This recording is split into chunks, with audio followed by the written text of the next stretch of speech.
إن الحمد لله والصلاة والسلام على رسول الله أما بعد فأعوذ بالله من الشيطان الرجيم بسم الله الرحمن الرحيم لا الشمس ينبغي لها أن تدرك القمر ولا الليل سابق النهار وكل في فلك يسبحون صدق الله العظيم اللهم صل على محمد وعلى آل محمد كما صليت على إبراهيم وعلى آل إبراهيم إنك حميد مجيد اللهم بارك على محمد وعلى آل محمد كما باركت على إبراهيم وعلى آل إبراهيم إنك حميد مجيد میرے بھائیوں، بزرگوں، دوستوں، جہاں تک میری آواز کی رسائی ہو رہی ہے، سماعت فرمانے والی بہنوں اور سماعت فرمانے والے بھائیوں، ساری تعریفیں اللہ رب العالمین کے لیے ہیں، جس نے اس کائنات و ہست و بود کو پیدا فرمایا۔ لاکھوں کروڑوں درود و سلام ہوں صاحب قاب قوسین والی بطحا پر، جن کے آنے سے کائنات کے اندر ہدایت کے نور پھیلے۔ میرے بھائیوں، 20 مارچ کو یعنی اگلے جمعے 8:28 پر سورج کو گرہن لگے گا اور تقریباً 1 گھنٹے تک رہے گا۔ تو دل کے اندر خیال آیا کہ اسی حوالے سے، یعنی سورج گرہن اور چاند گرہن کے حوالے سے چند باتیں آپ حضرات کی خدمت میں پیش کر دی جائیں۔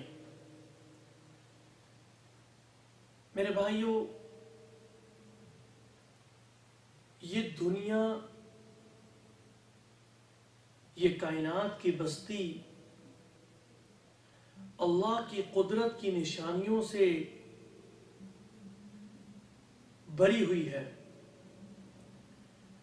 انسان چاروں سو عالم میں پھر جائے، ساری دنیا گھوم آئے، قدم قدم پر اسے اپنے رب کی قدرت کی نشانیاں نظر آئیں گی۔ یہ دن کا آنا، پھر یہ دن کا چلے جانا اور رات کے پردے کا آ جانا، یہ اللہ کی قدرت کی نشانیاں ہیں۔ وَمِنْ آيَاتِهِ اللَّيْلُ وَالنَّهَارُ لِتَسْكُنُوا فِيهِ وَلِتَبْتَغُوا مِنْ فَضْلِهِ، یہ اس کی نشانیوں میں سے ہے کہ یہ رات، کہ تم اس میں آرام کرتے ہو۔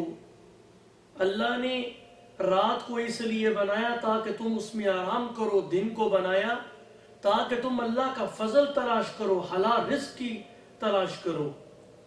وَجَعَلْنَا اللَّيْلَ لِبَاسًا وَجَعَلْنَا النَّهَارَ مَعَاشًا، رات کو اللہ نے لباس بنا دیا، سکون کا سبب بنا دیا، سکون کا ذریعہ بنا دیا، سکون کا باعث بنا دیا، اور دن کو اللہ ذوالجلال نے اسے معیشت کا سبب بنا دیا۔ لا الہ الا اللہ۔ یہ آسمان دیکھیے، آسمان بغیر ستونوں کے بنا دیا۔ یہ میرے رب کی کرشمہ سازی ہے، یہ اس کی قدرت کی نشانیوں میں سے ایک نشانی ہے۔ پھر آسمان کی جبیں پر رب کائنات نے خوبصورت جناب سجا دیے ستارے جو آسمان کی جبیں کو رات کے پردے میں پوری کائنات کو روشن کر دیتے ہیں، پھر اس کے اوپر اور اس کے اندر خوبصورت مناظر رکھ دیے، جو رات کو دیکھتا ہے اس کا دل خوش ہو جاتا ہے۔ اور میرے بھائیوں، اسی طرح علی حد القیاس بہت ساری ایسی چیزیں ہیں کہ انسان اگر غور کرے تو اسے معلوم ہوگا کہ یہ کائنات اللہ کی قدرت کی نشانیوں سے بھری ہوئی ہے۔ سبحان ربی الاعلی۔ میرے بھائیوں توجہ کیجئے، ایک ہوتا ہے خسوف اور ایک ہوتا ہے کسوف۔ گرہن کو خسوف اور کسوف کے نام سے پہچانا جاتا ہے۔ فقہاء کے نزدیک جو سورج گرہن ہوتا ہے اسے کسوف کہتے ہیں، اور جو چاند گرہن ہوتا ہے اسے خسوف کا نام دیا گیا۔ اور بعض دفعہ بعض اوقات دونوں کے اندر کوئی فرق نہیں کیا گیا، بلکہ چاند کے لیے بھی اور سورج کے لیے بھی کسوف کو استعمال کیا گیا۔ میرے بھائیوں، سورج گرہن کب ہوتا ہے؟ جب سورج اور زمین کے درمیان چاند حائل ہو جاتا ہے اور سورج کی روشنی کو زمین پر پڑنے سے روکتا ہے، اس وقت سورج گرہن واقع ہوتا ہے۔ اور چاند گرہن کب واقع ہوتا ہے؟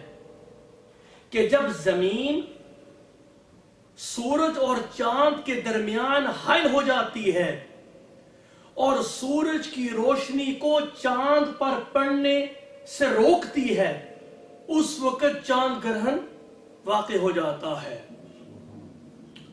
یہ اللہ کی قدرت کی نشانیوں میں سے نشانی ہے۔ اللہ اکبر۔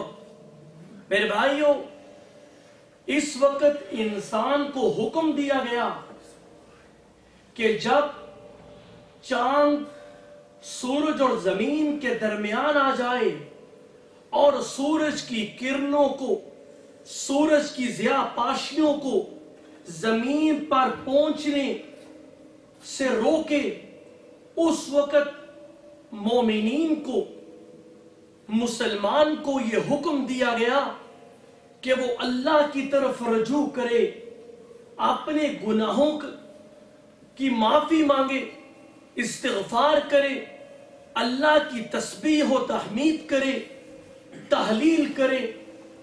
اور سنیے، ماہرین فلکیات کا یہ کہنا ہے کہ جب چاند سورج اور زمین کے درمیان حائل ہو جاتا ہے اور ظاہر ہے کہ وہ آسمان کے سورج کی کرنوں کو زمین پر پڑنے سے روکتا ہے، تو یہ دونوں اپنی کشش ثقل کے ذریعے اس سے کھینچتے ہیں۔ اگر کسی ایک کی کشش غالب آ جائے تو یہ اجرام فلکیہ کا نظام تباہ و برباد ہو جائے۔ اسی لیے ہمیں حکم دیا گیا کہ ہم اس موقع پر رجوع اللہ کریں، اللہ کے خوف سے پناہ مانگیں اور اللہ سے یہ دعا مانگے کہ اے اللہ، اس خسوف اور کسوف کو دور فرما، اس سورج کو صاف کر دے، اس چاند کو صاف کر دے۔ اللہ اکبر۔ مزید سنیے، یہ خسوف اور کسوف، چاند گرہن اور سورج گرہن، یہ کسی شخص کے موت پر واقع نہیں ہوتا۔ چنانچہ رسول اللہ صلی اللہ علیہ وسلم کا ارشاد گرامی ہے کہ لوگوں، یہ سورج گرہن اور چاند گرہن یہ کسی شخص کی موت پر واقع نہیں ہوتے یہ تو اللہ کی قدرت کی نشانیوں میں سے 2 نشانیاں ہیں. جب سورج کو چاند کو گرہن لگ جائے تو تم نماز کے اندر مشغول ہو جاؤ.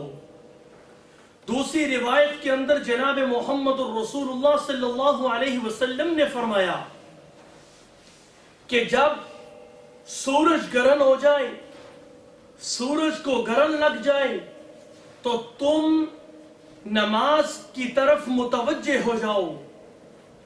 اور ایک حدیث کے اندر جناب محمد الرسول اللہ صلی اللہ علیہ وسلم نے فرمایا کہ جب سورج کو گرہن لگ جائے، چاند کو گرہن لگ جائے تو تم مساجد کی طرف متوجہ ہو جاؤ. یعنی مطلب یہ ہے کہ تم مسجدوں کے اندر جا کر نماز ادا کرو، اللہ کی طرف رجوع کرو اور ذکر و اذکار کے اندر اپنے آپ کو مشغول رکھو. اللہ اکبر. امام الانبیاء، سرتاج الانبیاء، خطیب الانبیاء جناب محمد الرسول اللہ صلی اللہ علیہ وسلم کے بیٹے ابراہیم کا جب انتقال ہوا تو اس وقت گرہن لگا تو لوگوں نے یہ کہنا شروع کر دیا کہ جناب ابراہیم کا انتقال ہوا ہے، جس کی وجہ سے گرہن واقع ہوا.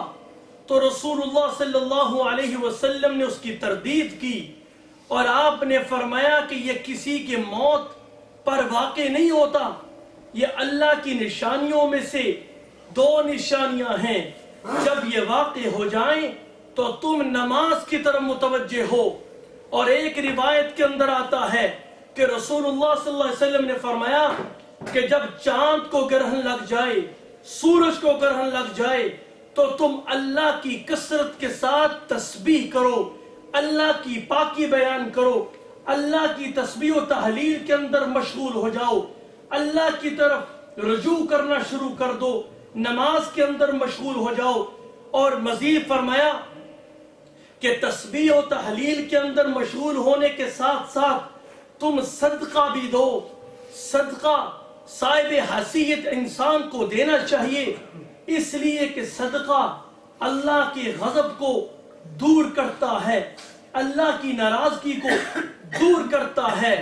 تو جب سورج کو گرہن لگ جائے، چاند کو گرہن لگ جائے تو میرے بھائیوں ہمیں حکم یہ ہے کہ ہم لوگ اللہ کی طرف رجوع کریں، تسبیح کریں، تحمید کریں، اللہ کی حمد بیان کریں اور جناب نماز کے اندر مشغول ہونے کے ساتھ ساتھ اللہ کے رستے میں صدقہ بھی دیں. اللہ اکبر. میرے بھائیوں ٹائم بہت مختصر ہے، چند جھلکیاں پیش کر رہا ہوں کہ یہ نماز کی طرف ہمیں متوجہ کیا گیا کہ ہمیں کسوف اور خسوف کی نماز ادا کرنی چاہیے. میں معذرت کرتا ہوں، چند لوگ باتیں کر رہے ہیں کہ کسی نے بات کرنی ہے نیچے چلے جائیں، اس لیے کہ میرا ذہن منتشر ہو رہا ہے. بات پھر عرض کروں کہ نماز کا ہمیں حکم دیا گیا اور نماز کی رکعتیں کتنی ہیں. سورج کو گرہن لگے تو نماز کی رکعتیں کتنی ہیں اور چاند کی رکعتیں کتنی ہیں. تو کہا گیا کہ 2 رکعتیں ہیں، خسوف کی اور کسوف کی، چاند گرہن کی اور سورج گرہن کی نماز کی 2 رکعتیں ہیں. چنانچہ بخاری شریف کی حدیث ہے کہ رسول اللہ صلی اللہ علیہ وسلم کے زمانے میں سورج گرہن لگا تو آپ صلی اللہ علیہ وسلم نے 2 رکعتیں ادا فرمائیں. پھر ایک اور روایت کے اندر حضرت عبد الرحمن بن سمرہ کہتے ہیں کہ سورج گرہن کے دن میں امام الانبیاء کے پاس پہنچا تو میں نے آپ کو دیکھا کہ بارگاہ الہی میں آپ نے ہاتھ اٹھائے ہوئے ہیں، اللہ کی تسبیح بیان کر رہے ہیں، تحلیل کے اندر مصروف ہیں، اللہ کی حمد و ثنا کے اندر مصروف ہیں. یہاں تک کہ جو ہے وہ سورج صاف ہو گیا. اس کے بعد آپ نے 2 رکعتیں ادا فرمائیں.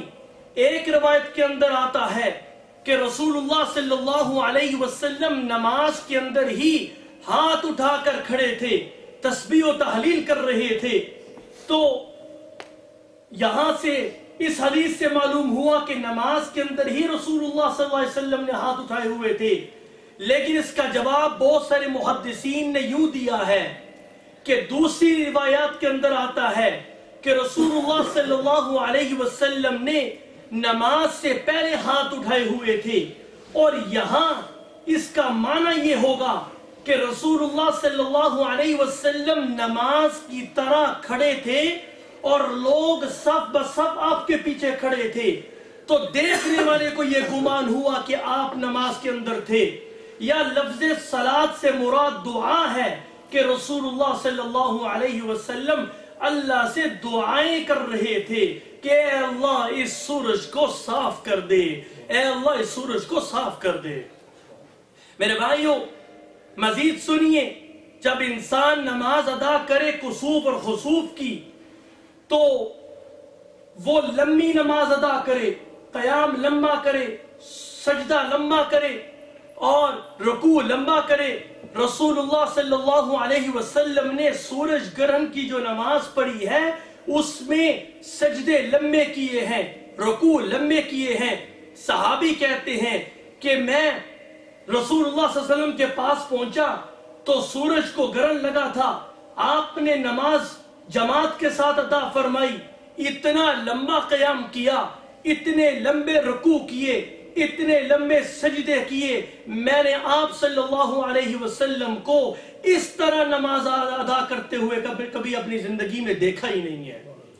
اور مزید ایک اور صحابی روایت کرتے ہیں کہ رسول اللہ صلی اللہ علیہ وسلم کے زمانے میں سورج کو گرہن لگا، آپ صلی اللہ علیہ وسلم کھڑے ہوئے، آپ نے نماز ادا فرمائی، اتنا لمبا قیام کیا کہ ہمیں گمان ہونے لگا کہ رسول اللہ صلی اللہ علیہ وسلم رکوع ہی نہیں کریں گے. جب آپ نے رکوع فرمایا، اتنا لمبا رکوع فرمایا کہ ہمیں ایسے لگتا تھا کہ آپ رکوع سے سر کو اٹھائیں گے نہیں. جب آپ نے سر کو اٹھا لیا تو آپ کھڑے ہوئے، سجدے میں جانے سے پہلے اتنا کھڑے ہوئے، اتنی مقدار کہ ہمیں گمان ہونے لگا کہ آپ سجدے کے اندر نہیں جائیں گے. اور پھر آپ نے سجدے کے اندر سر رکھا، اتنی دیر تک سجدہ کیا اور آپ نے اللہ کی تسبیح و تحلیل کرنے کے بعد اللہ تعالیٰ کو یہ کہا، اے اللہ آپ نے مجھ سے یہ وعدہ کیا تھا، آپ نے میں محمد صلی اللہ علیہ وسلم سے یہ وعدہ کیا تھا کہ جب تک میں اپنی امت کے اندر موجود ہوں میں آپ کی امت کو عذاب کے اندر مبتلا نہیں کروں گا. اے اللہ آپ نے مجھ سے یہ وعدہ نہیں کیا تھا کہ جب تک میں اپنی امت کے اندر موجود ہوں میں آپ کی امت کو عذاب کے اندر مبتلا نہیں کروں گا. اور جناب آپ صلی اللہ علیہ وسلم جو ہے وہ اللہ سے دعائیں کر رہے کہ اے اللہ اس سورج کو صاف کر دے. تو یہاں سے معلوم ہوا کہ جو آدمی نماز ادا کرے، چاند گرہن کی نماز ادا کرے، سورج گرہن کی نماز ادا کرے، اسے چاہیے کہ وہ لمبی جو ہے وہ نماز ادا کرے، قیام کو بھی لمبا کرے اور سجدوں کو بھی لمبا کرے اور رکوع کو بھی لمبا کرے. آگے ایک سوال ہے کہ اس کے اندر 2 رکعتیں تو ہیں، کیا 2 رکعتوں سے زیادہ بھی پڑھ سکتے ہیں؟ اگر کوئی آدمی 2 رکعتوں سے زیادہ پڑھنا چاہے تو وہ پڑھ سکتا ہے، اس لیے کہ بعض روایات کے اندر اس کا ثبوت ملتا ہے. اور مزید سنیے کہ اس 2 رکعتوں کے اندر کتنے رکوع ہیں، کتنے سجدے ہیں. رسول اللہ صلی اللہ علیہ وسلم نے عام نماز کی طرح اسے پڑھا ہے. صحابی کہتے ہیں کہ رسول اللہ صلی اللہ علیہ وسلم نے سورج گرہن کی جو نماز پڑھی ہے وہ تمہاری عام نمازوں کی طرح تھی، یعنی 1 رکعت کے اندر 1 رکوع اور اس کے اندر 2 سجدے، جس طرح ہم عام نماز پڑھتے ہیں. اور رسول اللہ صلی اللہ علیہ وسلم نے حدیث کے اندر فرمایا کہ تم سورج گرہن اور چاند گرہن کی جو نماز ادا کرو وہ فجر کی نماز کی طرح ادا کیا کرو، یعنی عام جس طرح تم فجر کی نماز ادا کرتے ہو اس طرح اسے ادا کیا کرو. اب آگے ایک اور مزید بات ہے، وہ یہ ہے کہ اسے جماعت کے ساتھ پڑھا جائے یا بغیر جماعت کے. یاد رکھیے کہ سورج گرہن کی نماز کی جو فوقیت ہے، اس کی اہمیت، وہ چاند گرہن سے زیادہ ہے. اسی وجہ سے بعض علماء نے بعض فقہاء نے اسے واجب قرار دیا سورج گرہن کی نماز کو اور سنت قرار دیا, اور جو چاند گرہن کی نماز ہے اسے مستحب قرار دیا ہے. اور دوسری بات, رسول اللہ صلی اللہ علیہ وسلم نے با جماعت سورج گرہن کی نماز ادا کی ہے, اور دن کو لوگوں کو اکٹھا کرنا آسان ہوتا ہے, اس لیے با جماعت جو ہے وہ نماز ادا کی گئی. اور جو چاند گرہن کی نماز ہے اس کا ثبوت رسول اللہ صلی اللہ علیہ وسلم سے نہیں ملتا کہ آپ نے با جماعت اسے ادا کیا ہو. جب چاند کو گرہن لگ جائے تو انسان کو اکیلا اکیلا ہی نماز ادا کرنا چاہیے. اور کیا اس کے اندر اونچی آواز کے اندر قرات امام کو کرنی چاہیے یا آہستہ آواز کے اندر؟ تو رسول اللہ حضرت عبداللہ بن عباس رضی اللہ تعالی عنہما فرماتے ہیں کہ میں نے آپ کے پیچھے سورج گرہن کی نماز پڑھی, میں نے آپ کو قرات کرتے ہوئے نہیں سنا. تو یہاں سے معلوم ہوا کہ جب سورج گرہن کی نماز با جماعت ادا کی جا رہی ہو تو امام کو آہستہ قرات کرنا چاہیے. اور مزید سنیے کہ اگر کوئی آدمی اکیلا پڑھنا چاہے سورج گرہن کی نماز کو, جماعت کے ساتھ پڑھنا افضل ہے. اکیلا پڑھنا چاہے تو وہ اکیلا بھی پڑھ سکتا ہے. اور ذہن کے اندر بات رکھیے کہ عورتوں کے لیے بہتر یہی ہے کہ وہ بغیر جماعت کے وہ سورج گرہن کی نماز پڑھیں اور چاند گرہن کی نماز پڑھیں. جن نمازوں کے بعد جن ٹائموں میں نفل پڑھنا منع ہے, مثال کے طور پر عصر کے بعد نفل مکروہ ہے, تو ان کے بعد اس نماز کو نہ پڑھا جائے. اگر سورج گرہن ایسے ٹائم پہ واقع ہوتا ہے کہ جس میں فرض نماز کا ٹائم جو ہے وہ ہو رہا ہے, تو پہلے فرض نماز ادا کی جائے, اس کے بعد جو ہے وہ چاند گرہن اور سورج گرہن کی نماز ادا کی جائے. اور سنت یہ ہے کہ جس ٹائم پر وہ واقع ہو چاند گرہن اور سورج گرہن, اسی ٹائم پہ نماز ادا کی جائے.